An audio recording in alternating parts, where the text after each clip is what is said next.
Look in your pantry. Right now, behind the fancy hot sauces and the trendy snacks, sits a plain paper bag of white powder. You probably think it's just for making cookies. You're wrong. That powder isn't just an ingredient. It is the single most important survival tool in American history. It mapped the frontier, it fueled armies, and it kept millions of people alive during the darkest economic collapse of the 20th century.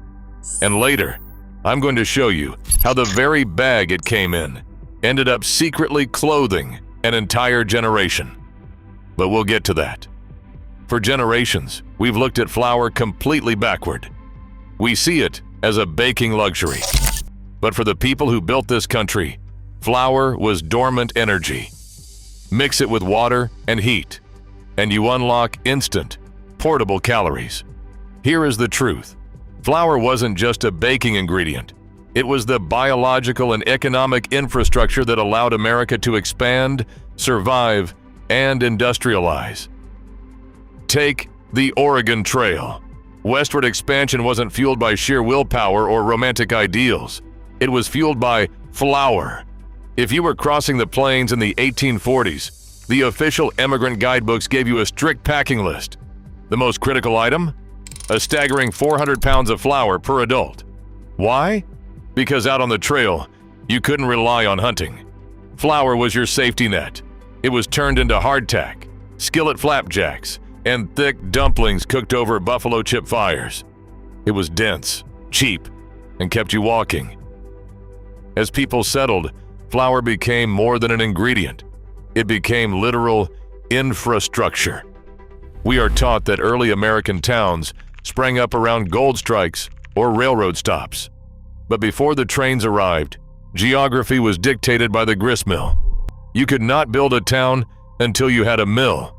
The water-powered flour mill was the anchor of the local economy.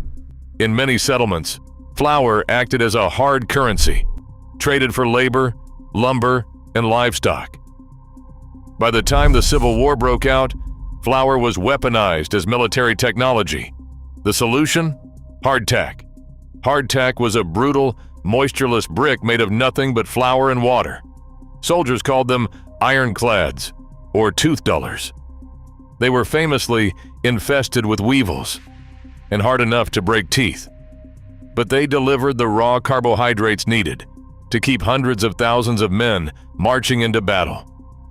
To understand the sheer, overwhelming magnitude of this staple, by the year 1890, America was operating over 18,000 flour mills, churning out more than 200 million barrels annually, dropping the price to under 2 cents a pound, and single-handedly providing up to 30% of the daily calories for the American working class. But right around this time, something changed. And it changes how you look at the flour in your kitchen right now. You see, historical flour was whole wheat. It was tan, hearty, and highly nutritious. But it had a fatal flaw. The wheat germ contained oils that went rancid quickly. When railroads started shipping flour from the massive new mills in Minneapolis all the way to New York, the flour was spoiling in transit. Dead cargo. So, industrialists introduced the steel roller mill. This machine violently stripped away the bran and the germ, leaving only the stark white, starchy endosperm. We sacrificed nutrition for logistics. White flour didn't become the American standard because it tasted better, or because it was healthier. It became the standard because it could survive a month on a freight train. It was an industrial invention designed to feed an empire at scale. This stripped-down, dirt-cheap powder became the ultimate lifeline in the 1930s. During the Great Depression, meat was a rare luxury. Flour was the great stretcher. Poor families survived on flour-thickened gravies poured over biscuits, water pies, and thin soups bulked up with flour dumplings. It was the absolute baseline of survival. And remember those flour bags I mentioned earlier? During the Depression, flour companies realized that destitute mothers were using the empty cotton flour sacks to sew clothes for their children. So, what did the massive, industrialized flour companies do? They did not switch to cheaper paper to save money. They started printing the sacks in bright, beautiful floral patterns with labels that washed off. The flour kept the children from starving, and the sack kept them clothed. The next time you open your pantry to bake a pie crust or thicken a sauce, take a second to look at that bag differently. You are not just looking at an ingredient. You are looking at a dormant survival ration.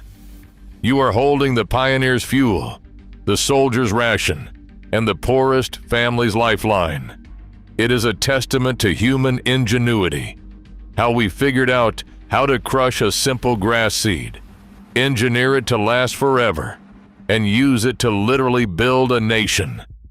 But it leaves behind a fascinating question. Who really built America?